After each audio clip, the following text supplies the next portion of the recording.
All right, welcome to the latest episode of Blood Money. Today I have two very special guests, Dr. Fleming and Marie Leon. They work together essentially for an organization called 10letters.org, and we'll get into what that's all about. As all the viewers are very well aware, we've covered the whole COVID-19 scandemic quite well on our show, with a lot of frontline doctors coming in to talk about what was really going on. And I think what we're about to discuss takes this to the next level, which is to hold the people that caused this accountable. So, Dr. Fleming, why don't you, introduce yourself? Tell us a little bit about your background and what you have been up to. So, I am a physicist, nuclear cardiologist, attorney. I've been doing that for 55, 38, and 10 years respectively. And in late 2019, early 2020, in January, I turned my attention towards SARS-CoV-2 viruses, which produce the disease COVID-19. And at that time, initially, I was trying to look at how we could best find and diagnose people who were ill and treat those individuals using not only the information behind why viruses cause an inflammation and blood clotting process, or inflammothrombotic disease, which is why people have cancers and strokes and sudden cardiac risk and spontaneous abortions and all the things that we've been saying, but then also used a patented method that I had developed and patented in 2017 to measure what was going on inside people's bodies. And we did that, and we looked at finding out what treatments did and did not work, and what combinations of drugs worked and which combinations didn't.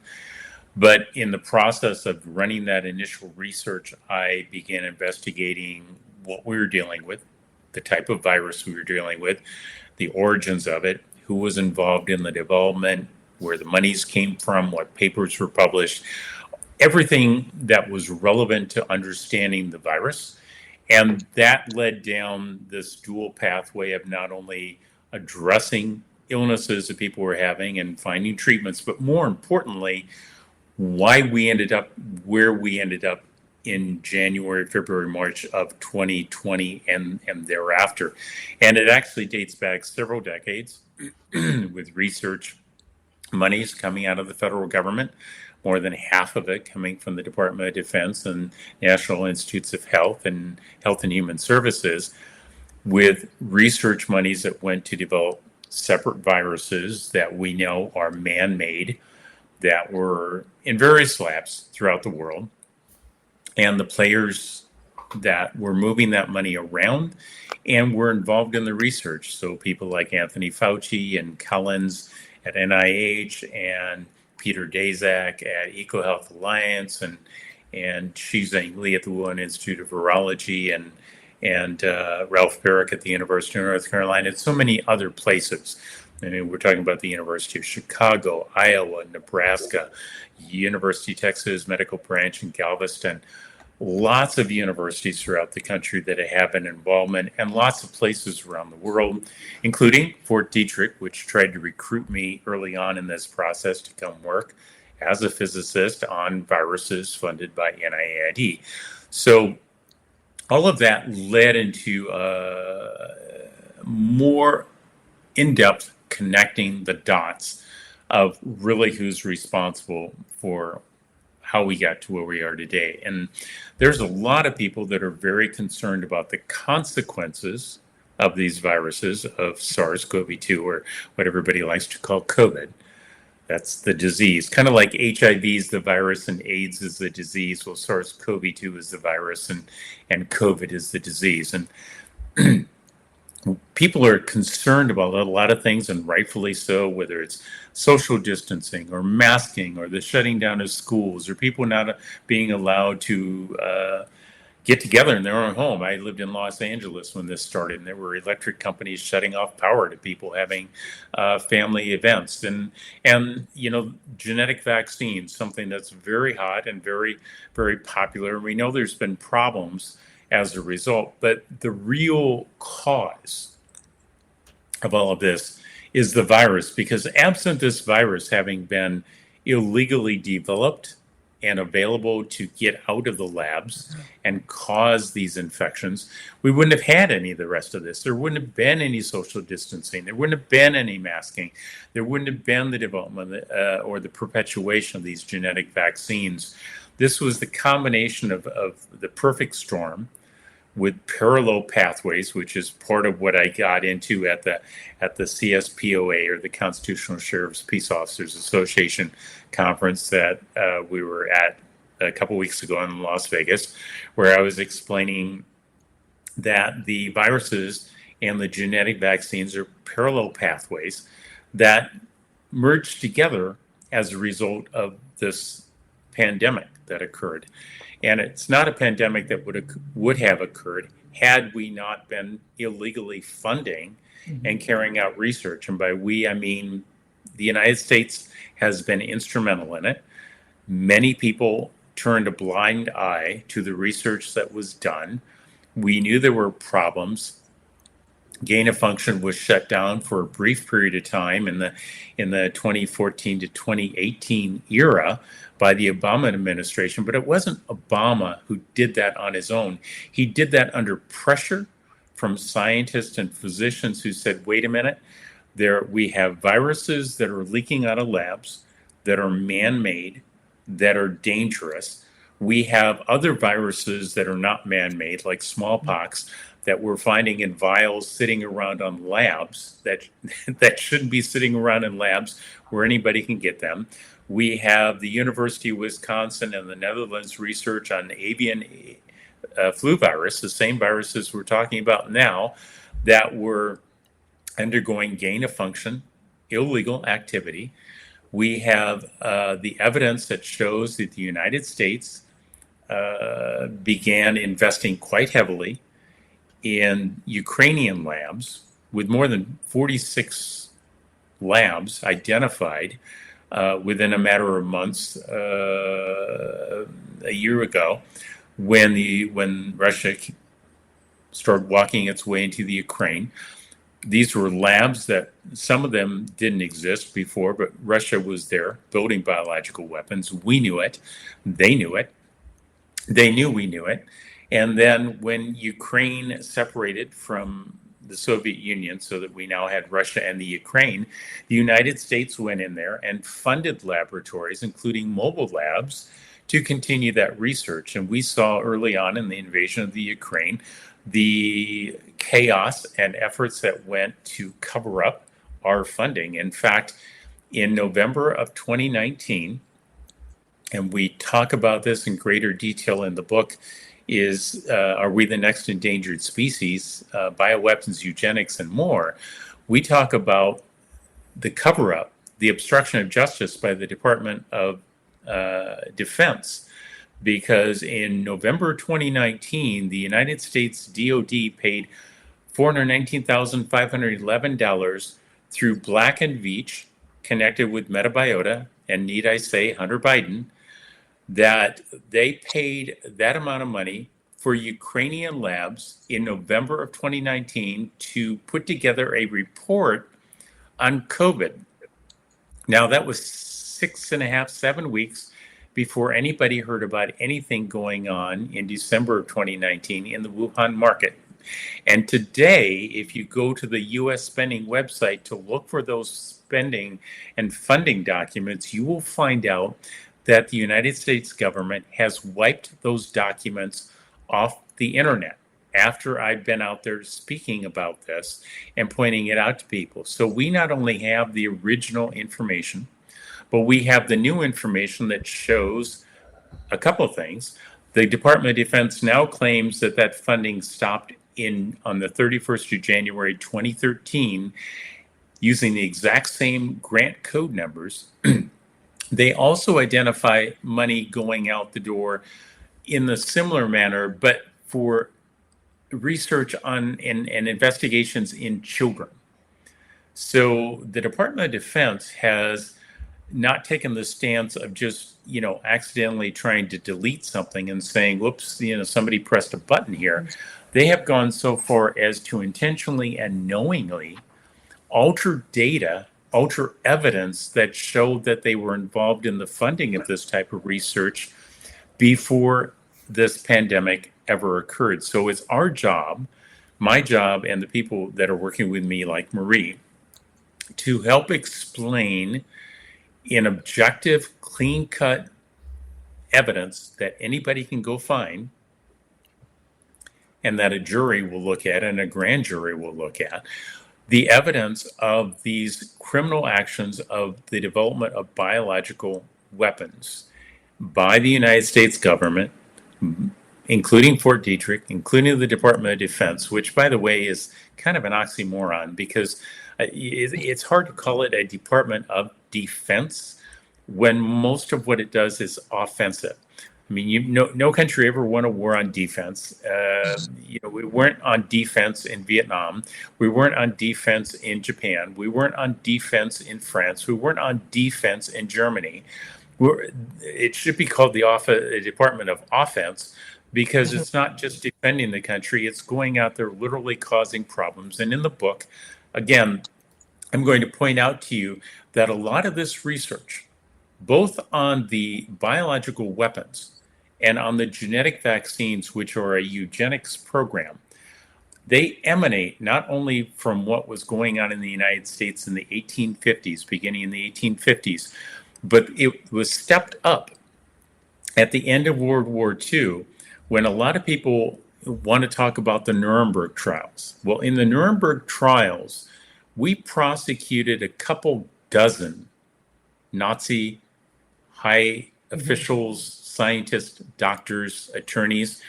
We brought the United States, Russia, France, England, Canada, sorry, Marie, brought over 3,000 Nazis out and incorporated them into our government and our research efforts, including Dr. Bloom, who you need to look at. He was one of the doctors prosecuted at Nuremberg, and it was the U.S. attorneys who got him off.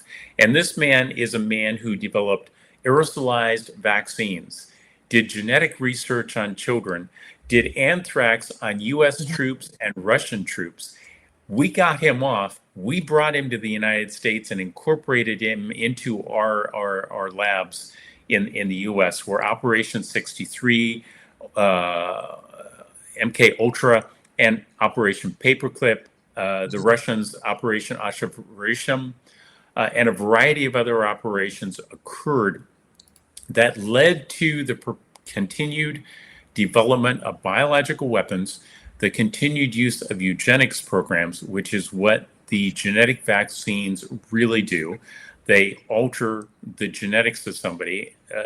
Classic example being the first one they launched was on sickle cell anemia, the purpose of which sounds really good in theory, to eliminate sickle cell disease, which is great until you realize that what sickle cell disease did, that gene, was allowed people who lived in malaria-infested areas to live and not be killed off.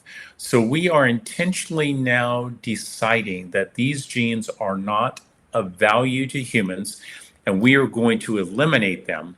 We're going to eliminate the very thing that made it possible for humans to survive in that area, because we've decided we know what's right and what's wrong. So we have seen the parallel programs of biological weapons, in this case, the SARS-CoV-2 virus, and eugenics, in this case, the genetic vaccines, merged together in 2020 to provide the perfect storm that caused all of the loss of liberties, all of the mandates, and the continued experimentation that has been going on. And if we do not solve the problem, the criminal production of biological weapons, we will only be putting Band-Aids on the problem of vaccines, masking, distancing, and mandates. I have a question. I mean, so are we getting at essentially this is like almost like a Hitler master race thing that's happening here, where these are going to kill off the weaker individuals, hence the stronger, genetically stronger individuals are going to survive. Is that what's happening? The United States and England started this program in the 1850s. Mm-hmm. It was instrumental to helping to develop the American Medical Association, which took control of how medicine would be practiced and what would be considered important. The Rockefeller Foundation, Carnegie Foundation, you'll find documents in our book about the Rockefeller Foundation of millions of dollars in the early 1900s spent on controlling medicine and eugenics to eliminate what was undesirable. When we think about Hitler, the typical gut reaction that people have are the Nazi concentration camps and gas chambers. He got the idea of gas chambers from the United States, where we were using gas chambers in our initial eugenics programs. We don't call it that anymore because everybody has decided that's a bad term, so we don't want to talk about it. Hitler, you'll see in the book, took the examples from the Lauglin report, Laughlin, which was a congressional report, and the work that was done by Lauglin and others, and the sterilization laws from Virginia with a Buck v. Bell case that was a Supreme Court case where the Supreme Court ruled that you could sterilize women. And you can look at all the other individuals like Sanger and the people that have been involved in affecting what they consider the appropriate gene pool to have. Hitler took that, he ran with it, and then when the war was over, we went in and got those people, pulled them out, and inserted them into our government, into the Russian government, into Canada, into England, into France, and continued the programs that they were running.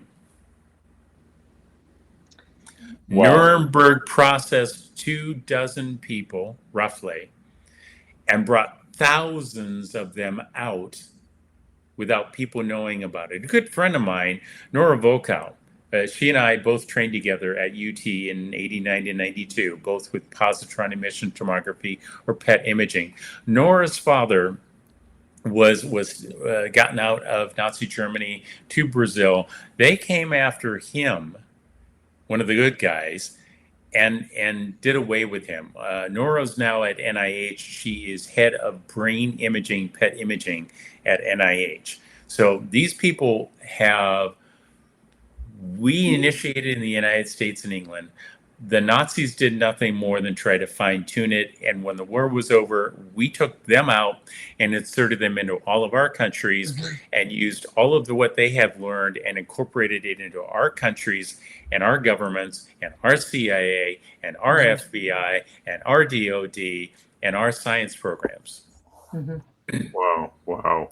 I mean, it's like, for those in the know, I mean, it seems like, they try to paint like Hitler to be the worst of the worst, but it seems as though, I don't know, is it our, like, deep state? I mean, it seems like we have a worst of the worst as well, as my point, but who do we identify these people to be? Like, is it the deep state or the intelligence community or the people that run intelligence?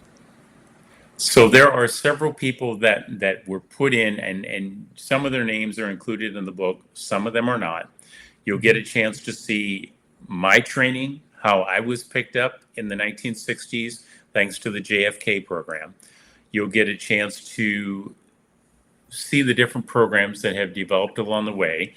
You've undoubtedly heard about some of this, but you haven't had the solid pieces of information to really be able to say, well, it's more than just, a flight of ideas, which, by the way, let's hit the term conspiracy, since this is the one that everybody wants to go to. Conspiracy is not a fantasy term. It doesn't mean a bunch of people running around with loosely connected thoughts. Conspiracy mm-hmm. is a legal term. I'm also an attorney. It's a legal term that was first used by the U.S. government in the 1800s, in the mid-1800s, to go after murderers. Conspiracy means more than one person working together to accomplish something which is illegal. Hmm. Mm-hmm. And Wow. I There think is, go I, ahead, Wow. I Marie. I think in the face of such an ominous picture, the natural question that comes to most of us who do not live in the rarefied air of Dr. Fleming. And first off, I want to thank Dr. Fleming for his incredible research, because he's made it accessible to normal people such as myself, a professional. Yeah. Um, I, what do we do? I What? just want to throw in there, like, that was amazing information. Like, that's how yeah, so amazing. Murray, if I could tee you off, essentially, I just want to do a quick little introduction. The issue we've had in terms of citizens that are actually concerned about, what they've done with this vaccine and the death, what a lot of people call the death jab, is that the courts aren't really doing what they're supposed to do. And the way Marie is involved in all this is that there is actually a way for us to have a breakthrough. And so, Marie, the mic is all yours. Certainly. Thank you for that, Vem. I would like to have nationwide impact. I am here in Nevada, and so that's where I really want to focus my attentions, especially given that Nevada is one of 6 states that allows private citizens to make a direct appeal to have a grand jury hearing of this case. Why is that important? It's important because a normal citizen like me, like yourself, we all know people that have suffered vaccine injury. My mother's one of them. And the question that strikes us, well, first of all, there's anger. There's a whole lot of anger for a lot of us.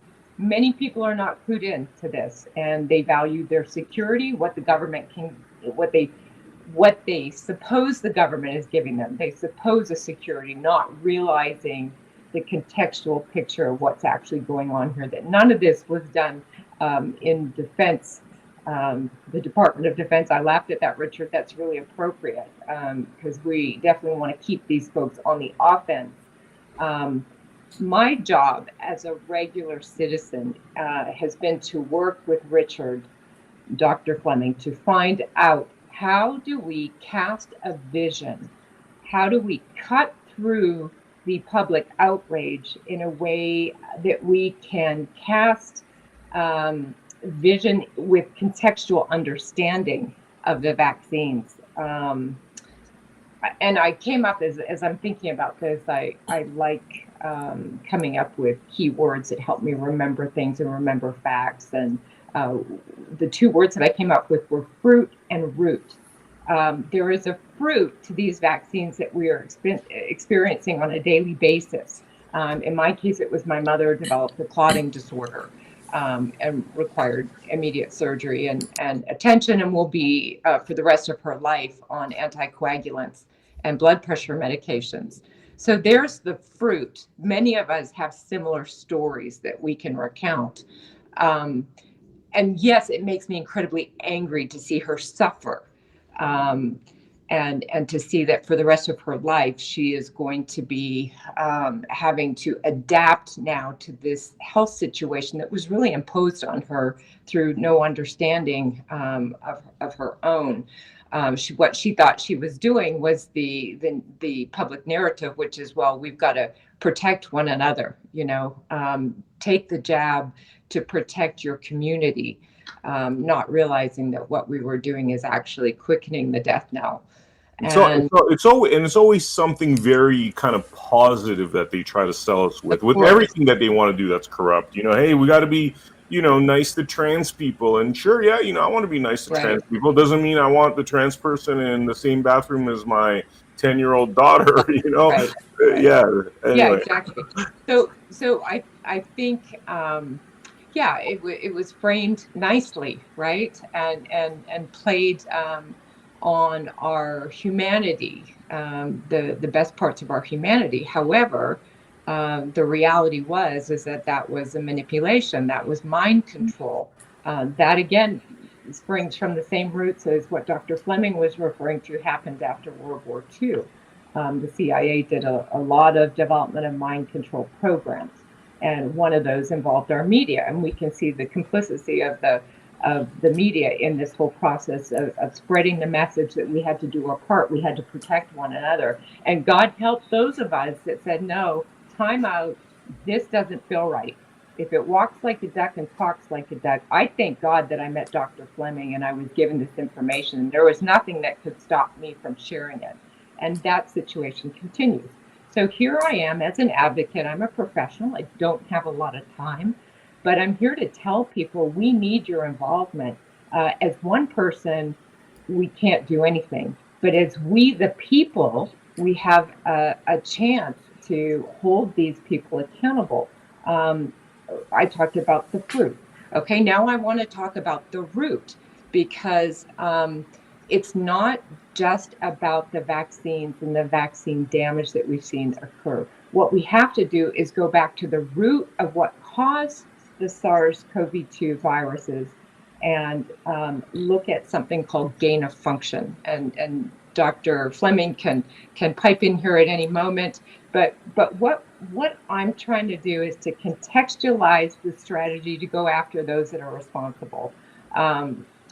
The gain of function research was illegal and was a contravention of the Bioweapons Convention Treaty. That's a huge no-no. And I really think while I'm in Nevada, I want to take every opportunity I can to play a role in bringing those responsible for the harm that they did to my mom and other family members to justice. But the way we do that is not by just getting angry. We have to be strategic. So that's where 10 Letters comes into play. 10letters.org is Dr. Fleming worked with those of us on his board. We compiled letters. We have a list of attorney generals from every state. Everything's been done for people, for concerned, angry citizens like myself that don't necessarily have to understand the science to know that something wrong has occurred. We want to equip you to go directly to those in power and let them know that you're mad. Let's be strategic together. That's what my role is here in Vegas. I'm really clear on that. I can't wait to connect with those women that you told me about. This is not just for women. We need mothers, fathers, men, women, teenagers, people that understand the injustice of the illegality of the gain of function research. So I don't want to take up more time because the science. Could you tell us a little bit about how this works, right? Because a lot of people have heard, okay, we're going to do this and that. I think this is a very different kind of process. If I could just kind of tell a little bit about my knowledge about how it all works, is that ultimately this is about having grand juries, and you need a specific amount of the population to agree to a grand jury. So one of the things that we're talking about early on is, I think White Plains County, which only has a few thousand individuals. So you essentially need 500 or 600 signatures to start a grand jury, which is the beginning of the process of bringing these individuals in justice. I know that was a very kind of layman's explanation. I just kind of wanted to set it up because if I could understand it, I think a lot of people out there could understand it, but please, Mike is yours. Yeah, there's two things that I was referring to, and forgive me if I wasn't clear. So the first one is 10letters.org. That's what you as citizens can do to make your government hear that you are not at all happy, or nor will you tolerate the gain of function, and that you want to hold those people behind the gain of function research responsible. So that's action one. Action two is what we're doing here, the boots on the ground in Nevada, is I want to connect with like-minded individuals that will make an appeal to the Attorney General within White Plains County. Because of the size of the county, it's much more feasible to try and get, I think it's, Dr. Fleming, did you say 25% of the population signatures are required? It is. The way that the law in Nevada reads is that if you have 5 registered voters in a county, that will start the process. And we help you with 10letters.org by providing the indictment letter with the references to all the material that a grand jury would need. And then those 5 individuals have I think it's 30 days. It's 1 month, 30 days Mhm. to go around their county and collect signatures. And they require 25% of the registered voters in that county. And according to Nevada law, those 5 individuals, when they have that, and they have those 25%, we always tell them, get a few more so that when somebody Mhm. tries to knock someone off, you can say, that's fine. We still have 25%. We have 1 in 4. Right. Then the courts have to convene a grand jury, which means the people, because that's what a grand jury is. It's the individuals that are registered to vote in those counties that are called in to serve the role of, okay, let's listen to the evidence. Is there enough evidence to suggest that these people, in this case, and we've got them listed out for you, Collins and Fauci and the rest, actually committed the crimes, the the Biological Weapons Convention Treaty, the International Covenant on Civil and Political Rights, 18 U.S.C. Section 175, they're all listed. So you don't have to go do the work. You don't have to try to figure it out. It's all listed. When the grand jury looks at that and they say, yes, there's enough evidence here that says these people did in fact break these laws, then these people must go to court. When a grand jury says yes, there is no judge in this country that has the power to say no. The case must be held. The government must come forward with and prosecute these individuals with the evidence.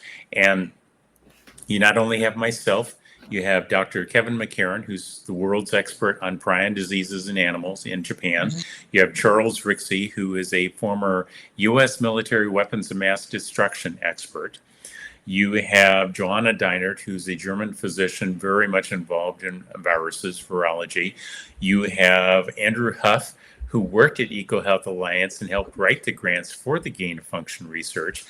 We have other individuals who have provided documents to me, including medical documents of U.S. military special elite forces and their abilities before and after they were vaccinated.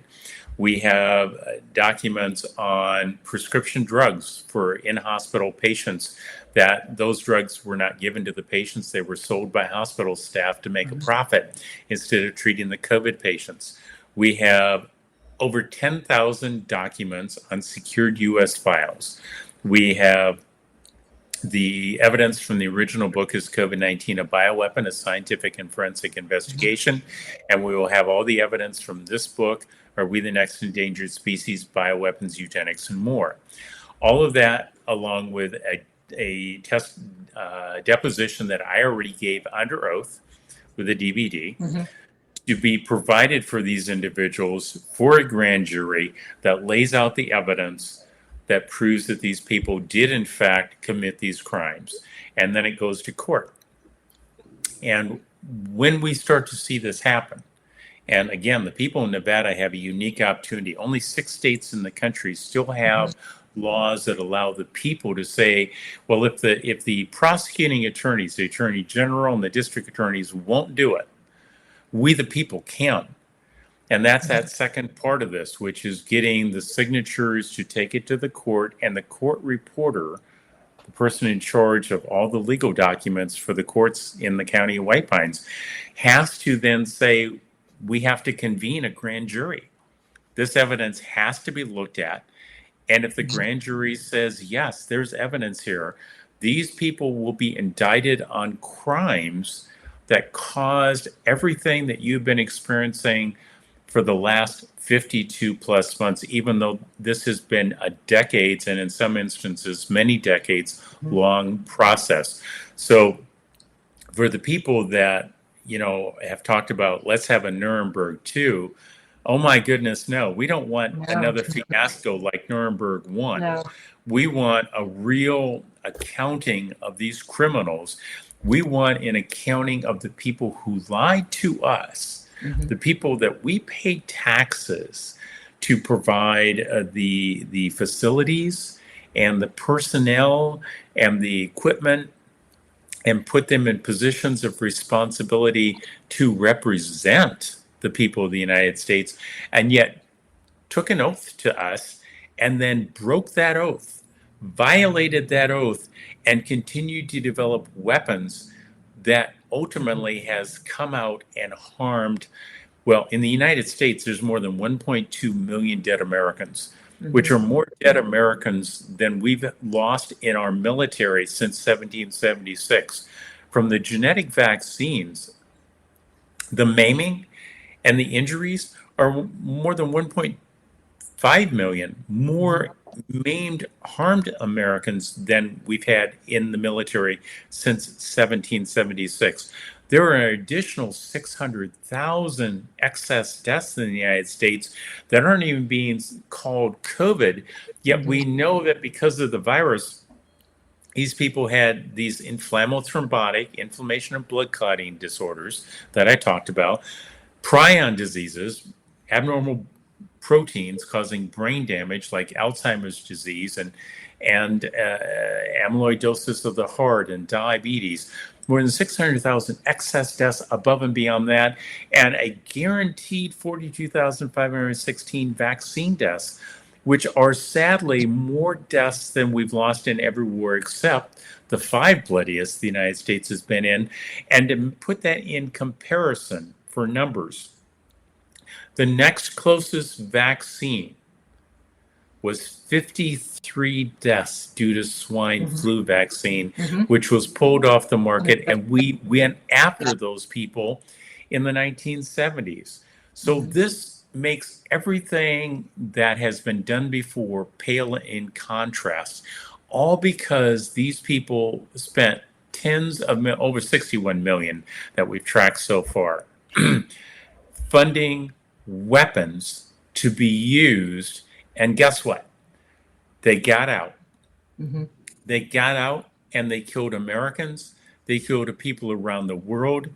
You have witnessed in some aspect of your life what has happened in the last 54 months. And there's no evidence that this is going quietly into the good night. And you just have to reflect back to President Eisenhower in January of 1963, 3 days before he left office. And he warned everybody of the military-industrial complex that had occurred. And I want you to put yourself for a brief moment in President Eisenhower's shoes. Here was the man who was a commanding general of the Normandy fleet in World War II. He became the military officer in charge of Germany during the Nuremberg time. He then gets elected into office, and the very people that he fought against and tried to protect his troops from, he now had an oath to protect as a part of the U.S. government, watching the same people that were trying to kill his people before, including Blum, who was trying to kill his troops with anthrax, be allowed to do whatever they wanted to under the power and the protection of the United States, all the while producing weapons that placed us all at risk and eventually killed more than 1.2 million Americans. I want to call out specifically to the percentage of people, and I don't know the exact number, but the percentage of people that committed suicide as a result of this dark period in our history as well. I have a girlfriend whose husband lost his job because of the terrible hit that our economy took, having to shut down for the years that they imposed on us. And that's not an isolated case. So that's it. That deserves important notice. I want everybody to recognize. So I have my master's is in experimental psychology. Marie, I want you to tell everybody, because you've made a number of solid statements here about psychology and the consequences. I want you to tell everybody what your qualifications are. I used to work as a therapist. Thank you for asking, marriage and family. And so the implications on the psyche of being cut off from one another, we've all heard the stories, Vem, no doubt you've heard them too, where the elderly were left to die on their own in a hospital setting, and families could only see them from behind glass. Mm-hmm. That is just one of, I can't tell you how many stories I've heard like that. The rage that it brings up in me, because of the injustice and the cruelty. And I think if I can bring anything home to people, the impact on our psyches. We've got several things going on here. You've got, for many people, the cognitive dissonance is too difficult to hear the words and the study and the experience of Dr. Fleming and go, oh my gosh, I can't believe this happened. They can't believe it. And so often what happens is that those of us that are on the front lines receive lashing out.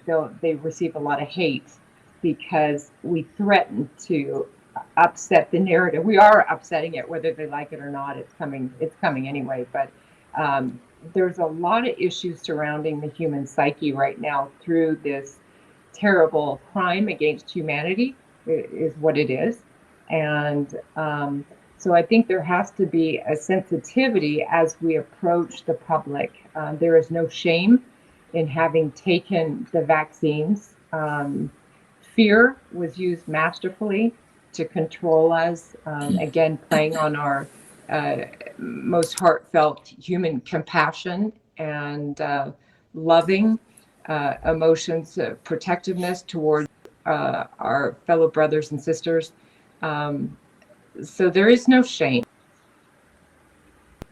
hostility. And so as we share with people the information that Dr. Fleming has brought to us, I think it's critical that we house it as kindly. I mean, you can't make it kind. It's hideous, actually, at its core. But in our common day-to-day interactions with other people that cannot hear this, we have to be patient. Some people will never hear it. And so essentially, I guess this message is going out to those people that can hear it, that can grasp the nature of what our world is going through, the changes we're going through, and are prepared to take action. But again, remaining kind and thoughtful towards those that are maybe not able to take this leap. And that's the cost of being one of the people that stands up to the injustice. That's the cost. So prepare yourself for that.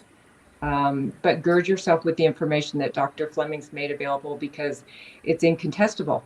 And he's done such a fabulous job presenting everything from every different angle. And I really encourage you to buy his upcoming book. Can you tell us, Dr. Fleming, when that's expected? So that people can get ready for that, because I think that will help people. Some people can read about something more easily than they can hear it from somebody, because it can be quite a confrontational topic. Right. So currently it's slated to come out on the 18th of June. And, I'm actually finishing some edits up in between podcasts here. It's a book that's designed to provide you with that overall depth of information, as well as to provide answers and solutions. One of those being the 10letters.org criminal prosecution of these individuals. Another looking at specific ways to address the genetic vaccines in court, but to do it based upon the rulings that the Supreme Court has already held, because there's a lot of misinformation about what the court has said. And speaking as an attorney, it's important that you approach it correctly, or you lose right out of the gate. There's also information about legislation that needs to be available for but an explanation of why it needs to be available, so that the people can actively be involved, and an understanding of all the players and how this happened and what we need to do to once and for all actually put an end to what has been going on, not only as far as biological weapons are concerned, but the eugenics programs that may just change their names so that it's more appealing to people. One of the easiest things to do is to leave things that right out there in front of you, but you just change the name, and suddenly that makes everything acceptable. It's been your attention has been diverted, and to explain to people some of what they need to know psychologically about how this is done, how it's done effectively. And so it's not only an understanding, but it's action plans and a way out of this for everybody. I want people to be able to see things. I don't expect them to completely understand the science, and you don't have to. But everybody here is smart enough. This is the Galileo approach, okay? Galileo got put under house arrest not because he told people that the earth went around the sun, while the Catholic Church told everybody the sun went around the earth. Galileo got put under house arrest because he said, wait a minute. Okay, the average person isn't an astronomer, they're not a scientist, and they're not a theologian. But you know what? If you will just think about things from this point of view, look at the sun, look at the moon, look at the stars, look at the planets you can see, and think about it. You may not understand it fully, but you can think about it and appreciate it, and you too could come up with a conclusion very easily that the earth goes around the sun. And more importantly, you don't just have to take the word of somebody else for what's going on. And so I never ask anybody to take my word for it, okay? Because I'm the last person that you'll ever come to and say anything, and I'll just believe you. Because odds are I'm probably going to validate it. So I work under the premise that you should question everything I say, which is why, thanks for reinforcing that. The information in front of you, I want you to be able to see it. I want you to be able to see the work that was done, and you may not understand it scientifically, but I'll bet you can find somebody who does understand it scientifically. And more importantly, for everybody who thinks that the scientists and the medical community are against you right now, there's a lot that regular scientists and regular physicians don't know. And for them to have this information is a wealth of helpful information for all of us, because I've presented my research on treatments and diagnostics of this at medical conferences. I've published multiple papers in research, real research papers, not just opinions. And I've presented at medical conferences, and not a single conference that I've attended and presented at have my medical or science colleagues come up to me and said, well, Fleming, you're just making that up. That's not true, or that's not possible, or we've been told that can't work. To a person, they have all listened, whether it's a presentation or a poster presentation, and their comments have been, wow, well, go look at that. That works. Okay. And they left there with a new understanding. So this book is written for the scientists, the doctors, the lawyers, the lay public, the people who want to be the next Galileo, and for the people who just want to know, and they want to have some sense about what happened, because you hit the nail on the head when you said many of the people who did everything they were told to do because they didn't want to hurt the person down the street or the relative that they had. They were doing that out of the goodness of their heart. And there's nothing nastier for a government or people to do than to take the good parts of our characteristics and qualities and use them against us. We have to, instead of losing those good qualities are also what brings us together in something like 10letters.org, whether it's nationally or in the state of Nevada, to work together to put any differences aside and say, you know what?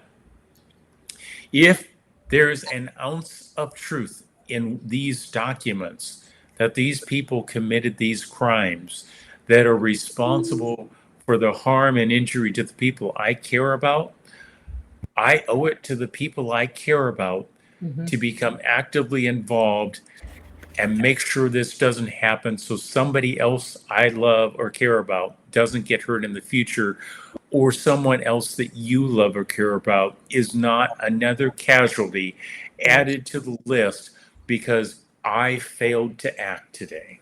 Yep, yep. And so this is a call to action for the viewers out there. I mean, it's very, people, we get calls all the time, emails, how could we help? And this is one of the ways you could help. I mean, it sounds like a process like this could actually expose so much of what's been happening. Dr. Fleming, what is the ultimate magic spot as far as the results of where this all needs to go?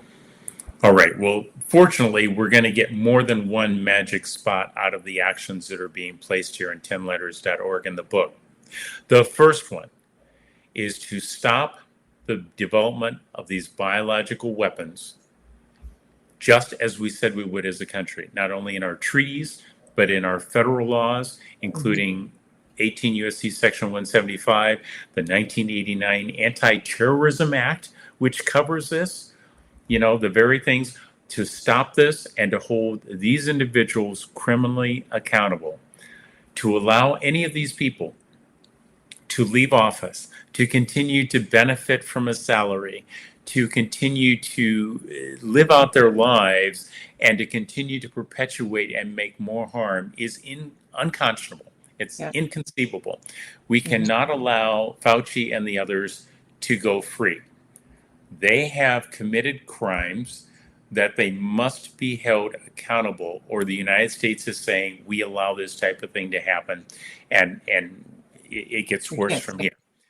The civil litigation, as far as the genetic vaccines are concerned, is laid out in the book on how this has to be approached to address.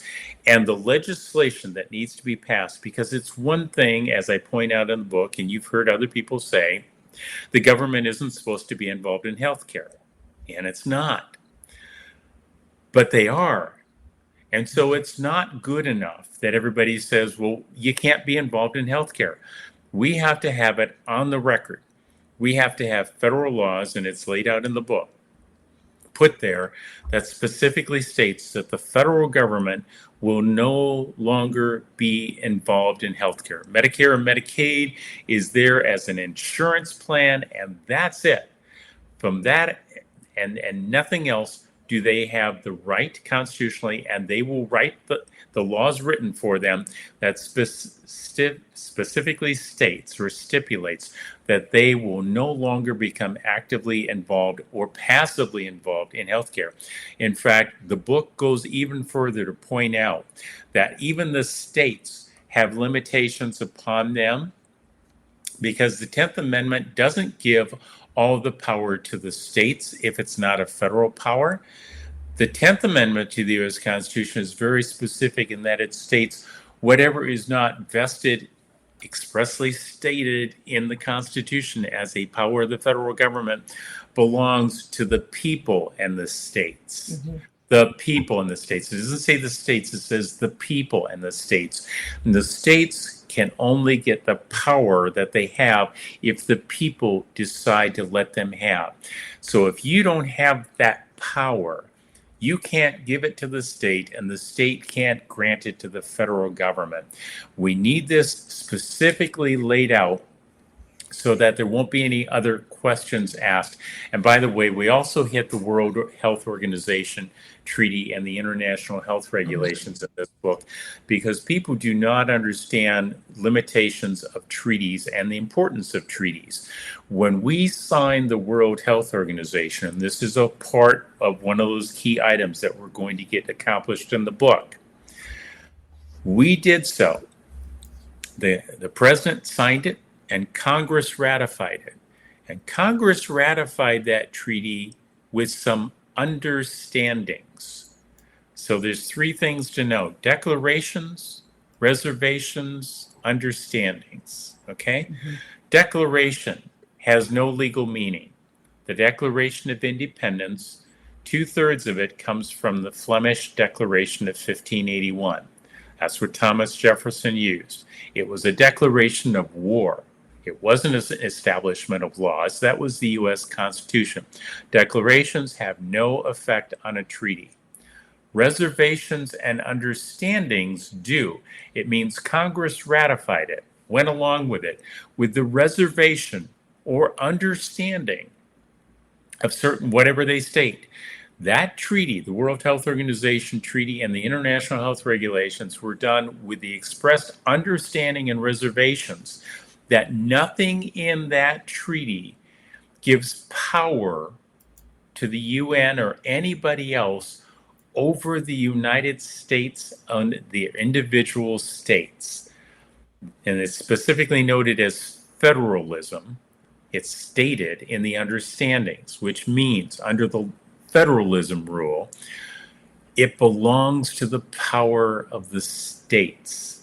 And the states can only exercise the power that the people give them. So we're talking about criminal indictments to put these people away and stop the gain of function. We're talking about providing you with the legal documents and evidence that you need on how to deal with the genetic vaccines. We're talking about addressing the World Health Organization, the International Health Regulation Treaty that everybody's stressed about, and pointing out you don't get to just come in this office as new president. President Biden, if you're listening to me, you might as well get used to my name if you don't already know it. You don't have the constitutional authority to come in and change the treaty. Changes in treaties require president and Congress, and you don't have that. You don't get to come in and write the rules and change the Constitution. And we're going to make sure that Congress doesn't allow you to do it, because Congress has to get up and act.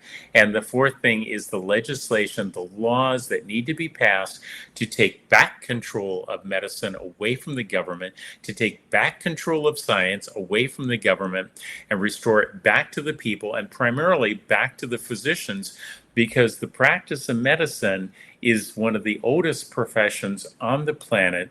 We have the oldest oath of anybody I know of, and nowhere in that oath does it talk about the United States government, anybody's courts, anybody's insurance companies, anybody's big pharma. In fact, the oath that I took is only two groups of people: the people who train me and the people that I accept as patients. I don't know anybody else anything for being a physician or taking an oath. The thing that makes me a doctor is my graduation from medical college and my taking that oath.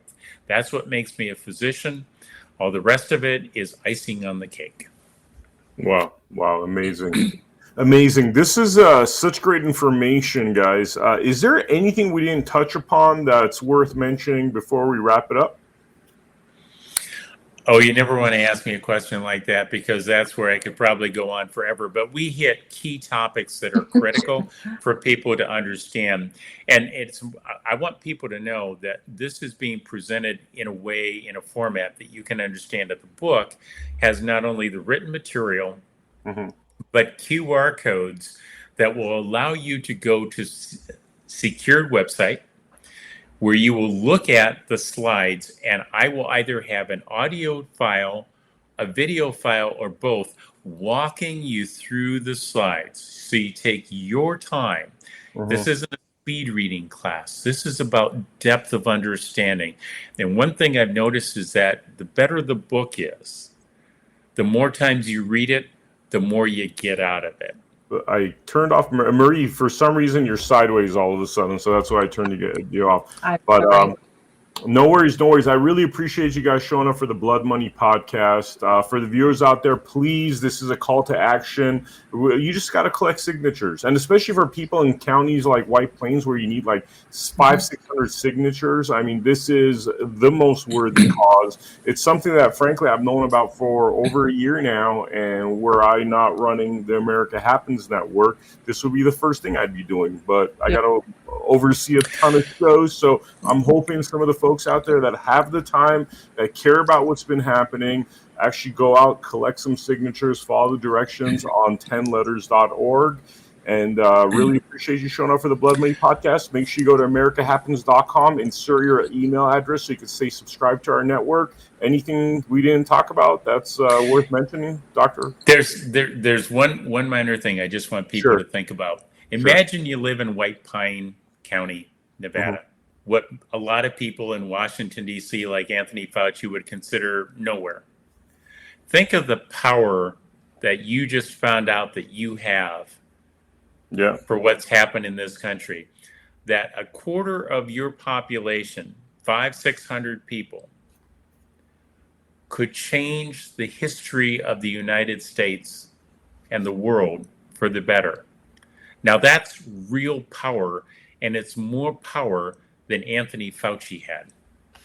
That's actually pretty, I mean, that would be poetic justice. If somewhere that Fauci is, for frankly, just wanting to get rid of your population anyways, is what ultimately takes him down. That would be beautiful. So 10letters.org, everyone. And thank you for showing up for this episode of Blood Money. I will see you all on the next episode.